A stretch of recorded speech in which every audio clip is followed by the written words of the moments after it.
ujungnya antara Pemprov dengan PTPN, siapa yang memberikan instruksi bongkar?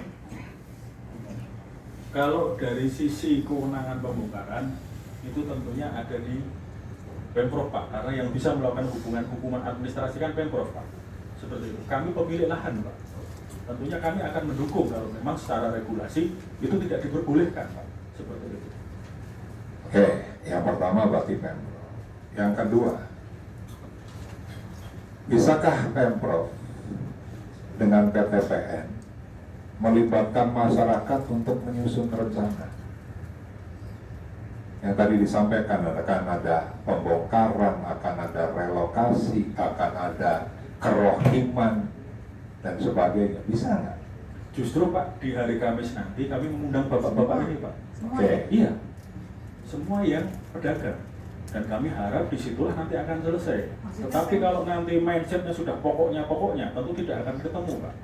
Kalau kita tujuannya Dan tadi kita dengar kan para pedagang juga tidak pokoknya. Iya, makanya saya disclaimer di depan. Oke. Sepanjang kita niatnya memang baik, memang menyelesaikan permasalahan ini dan tidak pokoknya pasti akan ketemu.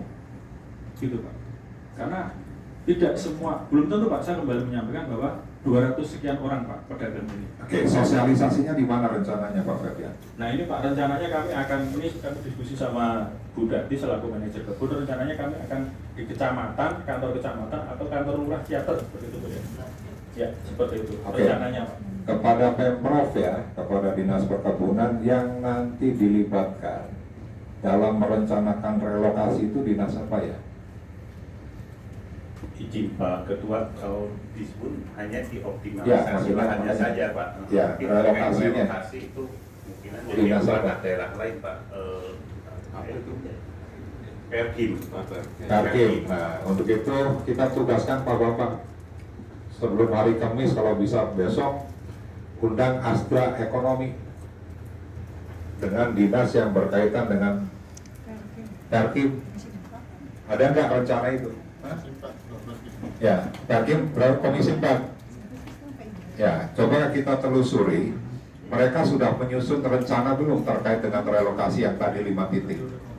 Ya, 2 di Jalan Cagak. Ya, Ibu ya tadi menyampaikan ya, 2 di Jalan Cagak, 3 di Ciater. Ya, coba nanti kita bareng-bareng cek ya. Diundang aja surat dari DPR. Diundang aja. Kalau undang-undang turun, perlu waktu apa? Mendingan didatengin aja. Ya, kalau ya kita telepon lah untuk menanyakan informasi. Nah, sehingga sebelum hari Kamis kita mempunyai informasi yang sangat jelas, termasuk terkait dengan kerohiman. Karena ya punten ya Pak Ferdian gini, Pak Gubernur dengan Wali Kota Bandung melakukan penataan di Pasteur Pak, sama PKL, dijanjikan untuk direlokasi, sampai sekarang belum ada kejelasan. Ngeri Pak, ngeri lah. Ya, jadi kita datengin apa kita undang ya yang terkait dengan itu. Mungkin saya mohon terkait dengan para pedagang ya.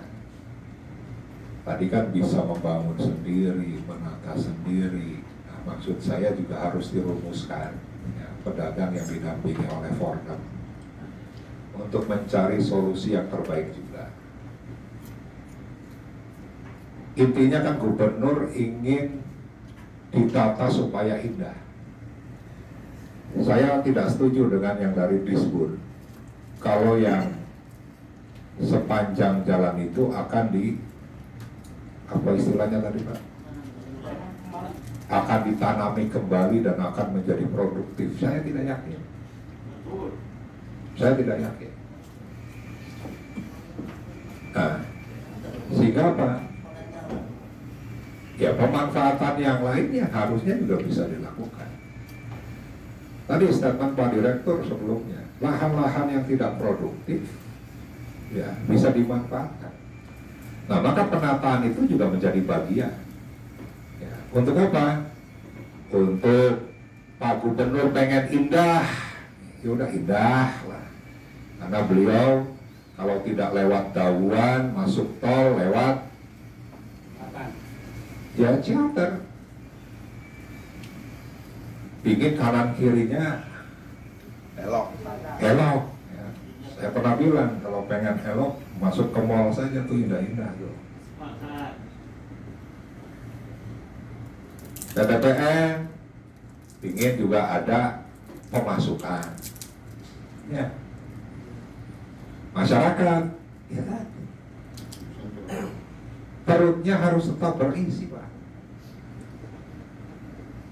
Makanya saya aneh saja misalnya ya, ada sebuah konsep, apapun konsep pembangunannya, ujungnya pemimpin apapun dianggap berhasil manakala kemiskinannya turun, penganggurannya turun. Itu ujungnya. Itu tujuan kita bernegara. Jadi hanya sekedar mengejar keindahan ya aneh. Kan saya sepakat dengan Pak Doni. Nah sehingga ini mumpung ya menjadi hal yang mau tidak mau ya harus kita hadapi. Walaupun Pak Gubernur kan ngomong di Musrenbang bicara, saya tidak akan melibatkan DPRD dalam hal bongkar-membongkar. Ya kita tidak perlu juga. Ngapain juga gubernur minta izin ke DPRD, orang dia yang eksekutif. Tapi pada saat DPRD diminta oleh rakyat untuk memperjuangkan aspirasinya, maka itu hidup matinya DPRD. Itu tugas kita, Pak. Walaupun di sebagian orang kita dianggap sebagai pejabat yang hanya bisa ngomong, ya memang ngomong kita. Nah sehingga sekali lagi saya mohon ya Pak Ferdian dari dinas, termasuk dari pemerintah kabupaten, sebelum hari Kamis coba kita rumuskan kembali, Pak, supaya rakyat ini mempunyai kejelasan, sehingga tanpa dibongkar mereka membongkar sendiri kalau ada kejelasan. Nah, kalau misalnya sampai dengan hari Kamis tidak jelas, saya yang akan turun sendiri di sosialisasi itu. Saya ingin ikut bagaimana pemerintah bersama BPPN melakukan sosialisasi. Jadi saya akan hadir, mudah-mudahan Wiwina bisa mendampingi saya. Saya ingin pantau terus terkait dengan permasalahan rencana penataan kawasan di Ciater ini. Jadi kawan-kawan, mungkin hari ini pasti teman-teman belum puas lah ya. Belum kan? Tapi izinkan kami ya untuk menindaklanjuti ya,